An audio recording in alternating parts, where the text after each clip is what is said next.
जी के पिता बैठे हुए पाराशर जी। पाराशर जी के पिता के पिता श्री वशिष्ठ जी, क्योंकि पाराशर जी शक्ति जी महाराज के पुत्र हैं, तो शक्ति जी तो अंतर्ध्यान हो चुके थे। सब बड़े बड़े महापुरुष, बाप बाबा पर बाबा सब खड़े हो जाते हैं। 16 वर्ष की अवस्था है, दिगंबर वेश है, ब्रह्मानंद में छके हुए महापुरुष श्री सुखदेव जी महाराज। महाप्रभु उपदेश कर रहे, भक्ति मार्ग में अवस्था, जाति, कुल, विद्या, पद, इनका कोई महत्व नहीं, स्थिति का महत्व है। कौन भगवान से जुड़ा, कितनी स्थिति में जुड़ा, कैसे भाव से समर्पित है। इसीलिए हमारे वैष्णव समाज में सबसे पहले रूप कहा जाता है, क्योंकि रूप जी महाराज शरण में आए चैतन्य महाप्रभु की। सनातन जी को पीछे कहा जाता है, यद्यपि बड़े सनातन जी हैं। वैष्णव में ये धारणा होती है, जो गुरु मंत्र पहले लेता है और स्थिति पर जितनी स्थिति उसकी महानता है। कारावास की काली कोठरी में सनातन जी रुदन करने लगे, ना कुछ जल लेते हैं ना अन्न लेते हैं, नेत्रों में नींद का नाम नहीं, हर समय श्री कृष्ण हा गौरांग महाप्रभु। रात बीती दिन बीता, रात बीती दिन बीता, अंधकार कारागार का कैसे मुक्त हो पाऊं। मन मधुप श्री कृष्ण के सांवले चरणारविंद के लिए तड़प पड़ा। लंबी लंबी सांस लेते हैं और बहुत विज्ञान संपन्न, ज्ञान संपन्न है, क्या करूं, बार बार बेशुद्ध हो जाते हैं, हे कृष्ण कैसे निकलूं। फिर एकदम ध्यान आया कि पत्र में तो लिखा है ना 10,000 रुपए स्वर्ण मुद्राएं मोदी के यहां, ये उपाय काम कर सकता है। ये स्वर्ण मुद्राओं की ठोकरें मार करके कारावास से निकला जा सकता है। उन्होंने एक जो कर्मचारी थे उसको बुलाया और कहा, तू जानता मैं कौन हूं? हाँ सरकार, राजमंत्री यहाँ के। तो तू भी ये जानता है कि मैं क्यों यहाँ बंदी बनाया गया हूं? हाँ सरकार, ये तो सुना है कि तुम्हारा भजन में मन लगने लगा है, इसलिए राजकाज नहीं करते हो, इसीलिए बंदी बना दिया। हाँ ये तो जानते हो ना मैं कोई अपराधी नहीं हूं। हाँ हाँ, तो ये जानते हो कि भजन करना अच्छा होता है कि बुरा? अरे भजन करना भगवान का तो बड़े भाग्य से होता है। मैं अपनी नौकरी, ये राजमंत्री पद, ये सब इसीलिए छोड़ा। क्या तुम मेरा सहयोग कर सकते हो? कोई हमने अपराध तो किया नहीं। तो उनका आपको छुड़ाने के लिए मैं अपनी नौकरी छोड़ दूंगा, गायब हो जाऊंगा, कोई मुझे पता नहीं पाएगा, मैं आपको छुड़वा सकता हूं। तो अगर नौकरी तुम छोड़ोगे तो तुमको स्वर्ण मुद्राएं जमा दे देंगे, परिवार से खाते रहना। बोले हाँ, कोई आप अपराधी थोड़ी, मैं जानता हूं, मैं नौकरी छोड़ दूंगा, आपको इधर भगाऊंगा, इधर मैं भाग जाऊंगा और रुपये लेकर चल। तो श्री कृष्ण मति देते हैं। भजन करना इतना महान कार्य है, मैं तो कर नहीं सकता, आपका सहयोग करूंगा। सनातन जी ने जे ही स्वर्ण मुद्रा का नाम लिया तो और श्रद्धा प्रबल हो गई कि इतने तो भेंट नहीं मिलती, आजीवन के लिए खूब हो गया। अच्छा, तो तुम भजन करने वाले की मदद करना चाहते हो, जो जेल का प्रधान कर्मचारी, उसने कहा मदद क्या, मैं प्राण दे सकता हूं, इससे बड़ा कोई काम नहीं है, मुझे जेल खाने से निकालने का सहयोग करो। बिल्कुल, इस समय रात्रि का समय है और मेरा ही इस समय कब्जा है, थोड़ी देर रुको, मैं अभी चेक करके आ रहा हूं। जो लोग उधर और तैनात है, तुम उस बारिक में जाओ, तुम उस बारिक में जाओ, जेलर था सब। लौट के आया, बोले जो मैं करने जा रहा हूं, अगर बादशाह को पकड़ में मैं आ गया तो जिंदा मुझे चिरवा देगा, क्योंकि वो इस अपराध से नहीं, वो आपको खोना पसंद नहीं करेंगे बादशाह। सनातन जी ने कहा भाई, मेरे श्री कृष्ण जैसे हम पे कृपा की, ऐसे तुम पे करेंगे, तुम बिल्कुल पकड़ में नहीं आओगे, तुमने बड़ा उपकार किया। एक आदमी को भेजा, 10,000 स्वर्ण मुद्राएं उसके हाथ में रख। अरे वो तो प्रफुल्लित हो गया स्वर्ण मुद्रा देखकर। और अगर तुम पकड़े जाओगे तो मैं एक पत्र लिखता हूं, ये पत्र दे देना तो तुम्हें कोई दंड नहीं मिलेगा, तुम्हारा काम चल जाएगा। श्रीमान मैं अपनी स्वेच्छा से आदेश देकर जबरदस्ती ऐसे जा रहा हूं, किसी का कोई दोष नहीं, और 10,000 स्वर्ण मुद्राएं दी और कहा एक तो पकड़े नहीं जाओगे, अगर पकड़े गए तो तुम्हें दंड ना मिलने का है। 10,000 स्वर्ण मुद्राएं। अब तो जेलर ने विचार किया कि आजीवन कमाते तो भी नहीं मिलता। वो अपने भावों को जो उत्साह हुआ था पैसे वाला दबाते हुए बोले रुपए की कोई बात नहीं श्रीमान जी, हम तो आपके सेवक हैं। बोले हाँ अब जल्दी करो, ज्यादा व्यवहार की जरूरत नहीं है। सनातन जी समझ गए कि श्री कृष्ण का कृपा मंत्र काम कर गया। दृढ़ता के स्वर में कहा कि देखो हम राजमंत्री कोई चोर डाकू तो है नहीं, राज आज्ञा से मैं नजर कैद हूं, कोई अपराध नहीं, और अपराध ना होने के कारण अगर हम गंगा स्नान करने जाना चाहें तो जाने की अनुमति है, तो आप साथ चलिए, मैं गंगा जी में नाव से बाहर हो जाऊंगा, तुम कह देना डुबकी लगाई वापस ही नहीं उठे, लगता है मगरमच्छ खा गया, तुम भी बच जाओगे, और हमारी खोज अगर करवाई जाएगी तो आज के बाद ना ये रूप रहेगा ना ये दृश्य रहेगा, कोई पहचान ही नहीं सकता मुझे, बिल्कुल तुम निर्भय हो जाओ। उसकी बात समझ में आ गई।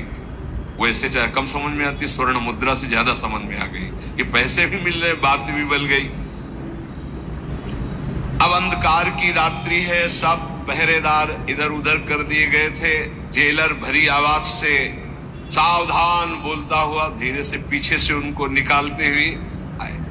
वो महाप्रभु का चिंतन करते हुए वाह प्रभु वाह, एक बार निकले दोबारा फंदे में नहीं आएंगे। अब वो रुपए की गर्मी गौड़ देश का जो जेलर था उसने कहा तुम चिंता मत करो, आराम से चलो, इस समय मैं साथ हूं। धीरे धीरे सनातन जी की कोठरी से जेल से होते निकाल करके श्रीमान नौका की भी व्यवस्था कर दी है। सनातन जी ने कहा भाई ये उपकार मैं आपका कभी भूलूंगा नहीं। ईशान नाम का सेवक सनातन जी का बहुत पक्का सेवक था, उसको बुलवाया, वो जल्दी से आया। संकेत में कहा कि एक फटे पुराने कपड़ों की जल्दी से मुझे आवश्यकता है। सब वो जो जेल के कपड़े थे हटाए, फटे पुराने कपड़े से तन को ढका और फांसी घर के दरवाजे से वहां से उनको सनातन जी को गंगा तट पर लाए। नाव पहले से उसने व्यवस्था कर दी थी, नाव में बैठे अंतिम बार राजधानी को प्रणाम किया और श्री कृष्ण अनुराग में गंगा पार हो गए। सनातन जी ने जब नाव पर बैठे तो जेल के दरोगा को कहा श्री कृष्ण कृपा तुम्हारा उद्धार ही कर देगी, इस बात से कभी नहीं डरना, तुम्हें कोई दंड नहीं मिलेगा और ये अर्थ कुल परंपरागत बढ़ता रहेगा, क्योंकि मुझे श्री कृष्ण की तरफ बढ़ने में तुमने सहयोग किया। जाओ निश्चिंत हो, तुम भी भाग जाना, क्योंकि अब तो फंस जाएगा अगर कभी। उसने कृतज्ञता से देखा और कहा मैं निहाल हूं। जेलर ने प्रणाम किया, वापस आया। जेलर लौट करके जेल में नहीं गया, मुद्रा लेकर गायब हो गया। सनातन जी राजपद को छोड़ करके झारखंड के रास्ते से जहां काटे ऐसे मार्गों से कि कहीं किसी को पता न चले, पर उत्साह है श्री कृष्ण मिलन का, तो ना कांटा गड़ रहा है न पत्थर कंकड़ कुछ लग रहा है, बस बार बार रुदन करते हा कृष्ण चैतन्य, हा गौरांग महाप्रभु कैसे मिलोगे। अब वो जो ईशान नाम का सेवक था वो तो बहुत ही घायल हो चुका था, कांटे कंकड़ पत्थर। पहाड़ के उस पार एक डाकुओं का सरदार रहता था, उसके पास ज्योतिषी था।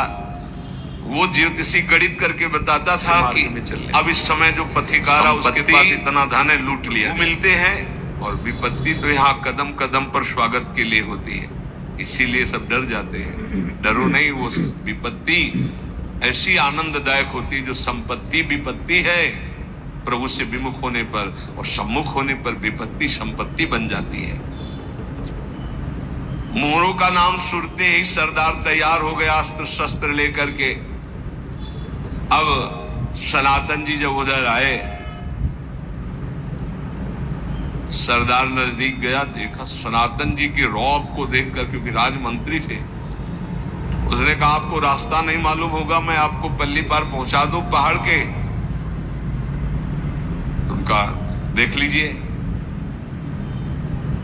सनातन जी बहुत ही प्रवीण थे। तो उन्होंने उसकी तरफ दृष्टि मिलाई और कहा, अच्छा ये विनम्र क्यों हो रहा है, मुझे समझ में आ गया।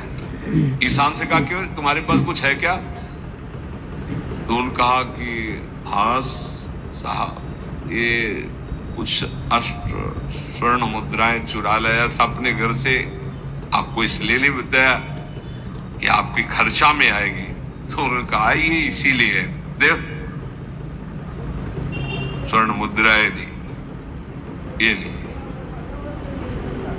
अपनी भागवतिक दृष्टि से देखते हुए सनातन जी ने कहा, आपको यही चाहिए था ना, आप ये लीजिए और जाइए। उसने कहा, अभी 7 मुद्राएं दी, एक और छुपाए हैं। तो कहा, ये क्यों छुपा लिया? ईशान से कहा, बोले आप कई दिन से भूखे हैं, कुछ खरीद कर आपको पवा देंगे ना।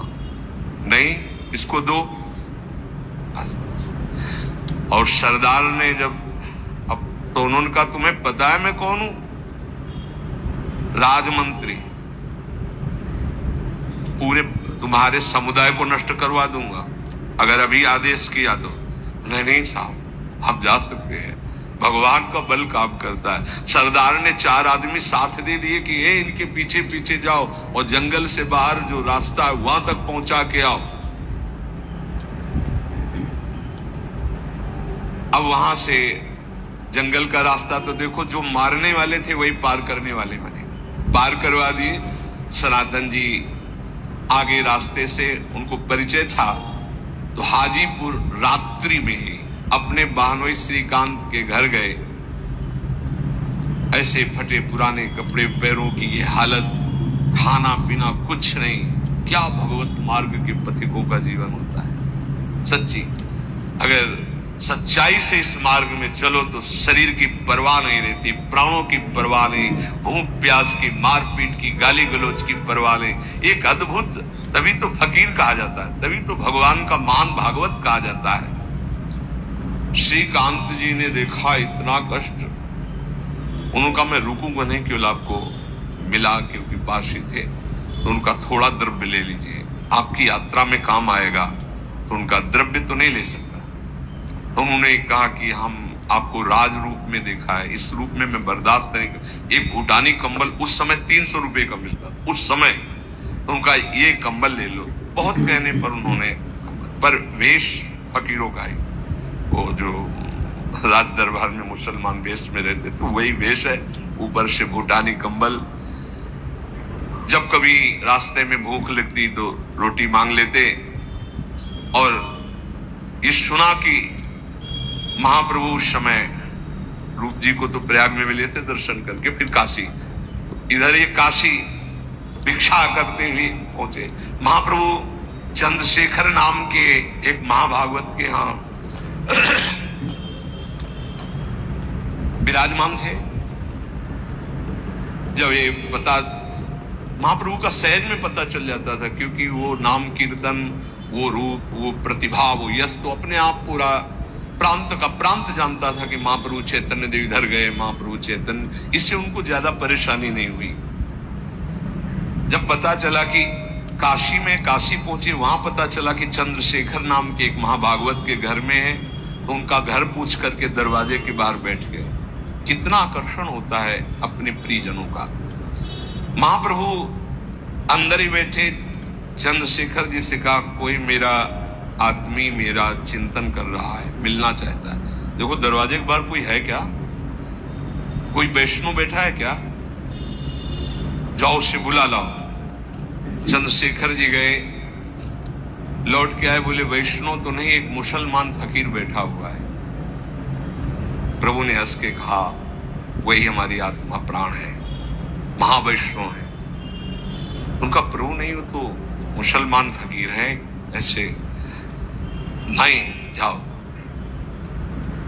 फिर गए तो देखा बिल्कुल वही, वहां कोई साधु नहीं है। प्रभु ने कहा, तुम जिसे मुसलमान दरवेश समझते हो, महाभागवत सनातन जी है, जाओ उनको लेके आओ। गए का सनातन, क्योंकि ये नाम महाप्रभु ने रखा। आपको महाप्रभु बुला, चिल्ला करो। जे ही सामने देखा गौरांग वदन, कमल नयन, अजान बाहु, साष्टांग चरणों में लेटने को ये कि दौड़ के महाप्रभु ने उठा करके आलिंगन किया, हृदय से चिपकाए सनातन जी को। ये देखकर चंद्रशेखर जी आश्चर्य में हो रहे, क्या स्वरूप है इनका और क्या महाप्रभु की कृपा है। जय हो भक्तवत्सल गौरांग देव। ऐसा बार बार सनातन जी का आलिंगन बार बार कर, ऐसे दूर फिर बार बार हृदय से लगाते हैं और कह रहे चंद्रशेखर, इनके दर्शन स्पर्श से श्री कृष्ण की प्राप्ति हो जाएगी। ये ऐसे महावैष्णव महाप्रभु कह, ये गुरु स्थापित करता है शिष्य में बल। क्या कह रहे, सनातन जी के दर्शन और स्पर्श मात्र से भगवत प्राप्ति हो जाएगी। ये ऐसे महावैष्णव है। सनातन जी झुक करके बहुत दबे हुए, महाप्रभु ने पूछा कारावास से कैसे निकले। कहा प्रभु आपके सब विधान ने कार्य बना दिया, बताया और सिर नीचा किए बैठे रहे। प्रभु ये तो आप पूछ रहे हैं तो आपकी कृपा। महाप्रभु बार बार ऐसे भूटानी कंबल की तरफ देख रहे थे, मानो चुभ रहा था महाप्रभु। इतने बड़े त्याग में कलंक कैसा। शरणापन्न भक्त को वैराग्य की कसौटी पर कसा जाता है। जितना वैराग्य होगा उतने जोर का श्री कृष्ण अनुराग प्रकट होगा। महाप्रभु अनुराग की मूर्ति है और बिना वैराग्य के अनुराग टिकता नहीं है। सचमुच जितने बड़े भोगी थे पहले, उतने ही बड़े वैरागी ये दोनों महापुरुष बने। सनातन जी बार बार प्रभु की तरफ देख रहे हैं कि प्रभु देख क्या रहे मेरी तरफ।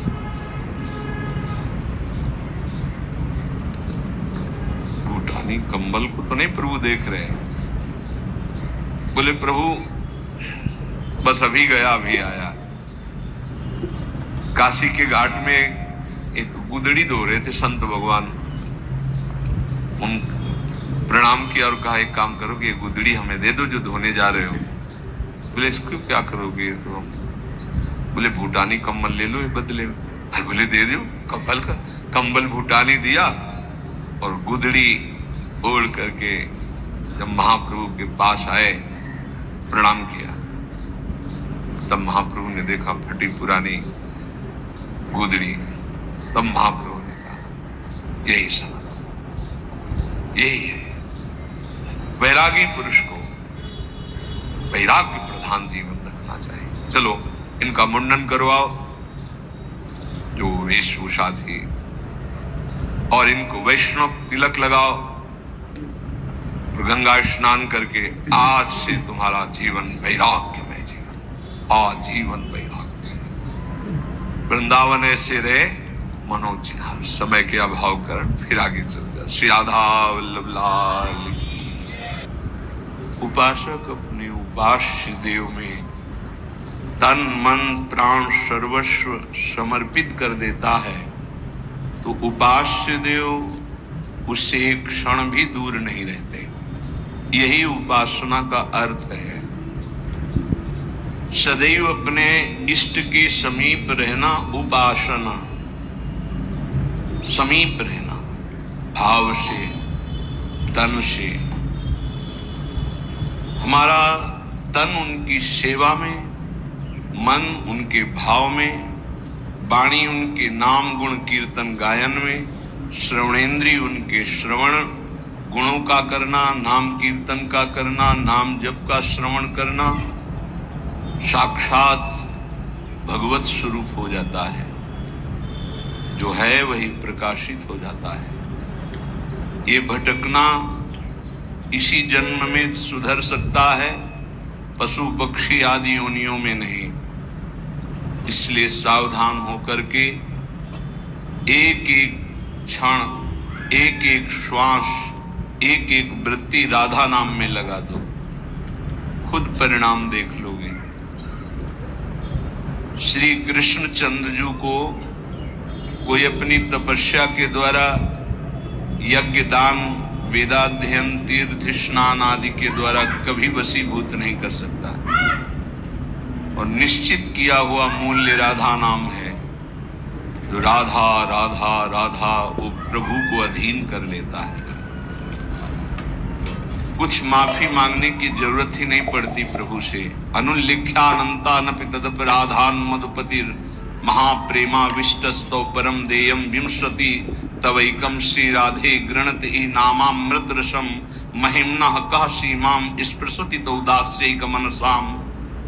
जो राधा राधा राधा ऐसा उच्चारण करते हैं, प्रभु उनके अनंत अपराधों का लेखा जोखा ही नहीं करते। श्री जी के नाम की ऐसी महिमा है। फिर जो श्री जी के चरण दास्ता में अपने जीवन को लगा दिए, उनको क्या मिलता होगा? किसी की सामर्थ्य नहीं कि कोई इसका वर्णन कर सके कि जिस कृपा सिंधु की एक कृपा कोर से दुरंत राक्षस भाव को प्राप्त भी परम पद के अधिकारी हुए, वही कृपा समुद्र का सार रूप हमारी लाडली जू, उनकी कृपा को कौन जान सकता है? जैसे प्रभु श्री कृष्णचंद्र जी को रिझाने के लिए एकमात्र उपाय है अनन्यता, ऐसी प्रियाजू को रिझाने के लिए एकमात्र उपाय है दैन्यता। श्री जी के हो के अत्यंत दैन्य हो जाओ तो अवगुण करे समुद्र श्रम गणत नापनो जानी। ये मेरा जन है, बस इस बात से हम जीत जाते हैं। श्री जी के चरणारविंद में अपनापन हुआ कि हम जीत गए। अवगुण करे समुद्र श्रम, समुद्र के समान यदि अपराध बन जाए तो मेरी लाडली जो मानती ही नहीं कि अपराध हुआ है। पर ये अनन्यता, ये दैन्यता बिना रसिक महापुरुषों का सेवन किए नहीं आ सकती, और बिना वृंदावन के रसिक जनों का संग नहीं मिल सकता। वृंदावन की कृपा के बिना विशुद्ध प्रिया प्रीतम के अनुराग में जिनका मन लगा हुआ है, ऐसे रसिकों का संग नहीं मिल सकता। वो मिलेगा तो वृंदावन की कृपा से। कभी भी कहीं भी किसी को भी यदि ये सौभाग्य मिला तो पहले वृंदावन की कृपा हुई, तब ये सौभाग्य मिला। श्रीपाद प्रबोधानंद जी महाराज कह रहे हैं, गाढ़ा शक्तिमता मपीह विशेष स्वत्यंत निर्वेद